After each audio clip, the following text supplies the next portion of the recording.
കൊരട്ടിയിൽ സൗജന്യ ആയുഷ് വയോജന medical camp സംഘടിപ്പിച്ചു. നാഷണൽ ആയുഷ് മിഷനും ആയുഷ് വകുപ്പും കൊരട്ടി ഗ്രാമപഞ്ചായത്തും ചേർന്ന് സംഘടിപ്പിക്കുന്ന വയോജന മെഡിക്കൽ ക്യാമ്പ് തിരുമുടിക്കുന്നിൽ നടന്നു. കേരള സർക്കാരിന്റെ 100 ദിന കർമ്മ പദ്ധതിയുടെ ഭാഗമായിട്ടാണ് 8, 9, 10, 14 വാർഡുകളിൽ നിന്നുള്ള വയോജനങ്ങൾക്ക് വേണ്ടി ആരോഗ്യ പരിപാലന പദ്ധതി സംഘടിപ്പിച്ചത്. Little Flower Church parish hall തിരുമുടിക്കുന്നിൽ നടന്ന ക്യാമ്പ് കൊരട്ടി ഗ്രാമപഞ്ചായത്ത് പ്രസിഡന്റ് PC ബിജു ഉദ്ഘാടനം ചെയ്തു. കൊരട്ടി ഗ്രാമപഞ്ചായത്ത് വൈസ് പ്രസിഡന്റ് ഷൈനി ഷാജി അധ്യക്ഷത വഹിച്ചു.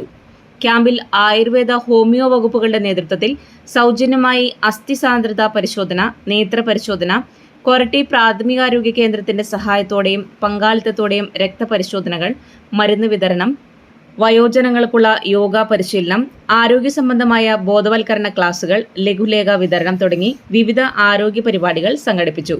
ഇതിന്റെ തുടർ ചികിത്സയ്ക്ക് കൊരട്ടി ഗ്രാമപഞ്ചായത്തിലെ 3 ആയുഷ് PHCകളിൽ സൗകര്യം ഏർപ്പെടുത്തിയിട്ടുണ്ട്. കൊരട്ടി SHO അമൃത് രംഗൻ മുഖ്യാതിഥിയായി.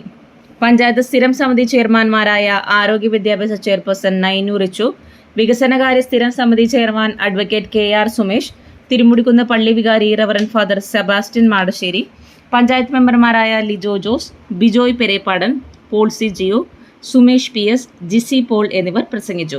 ഡോക്ടർ ദീപ പിള്ള, ഡോക്ടർ സീന എന്നിവർ പദ്ധതി വിശദീകരണം നൽകുകയും doctor Hemamalini, doctor Jisha K തുടങ്ങിയവർ ക്യാമ്പിന് നേതൃത്വം നൽകുകയും ചെയ്തു.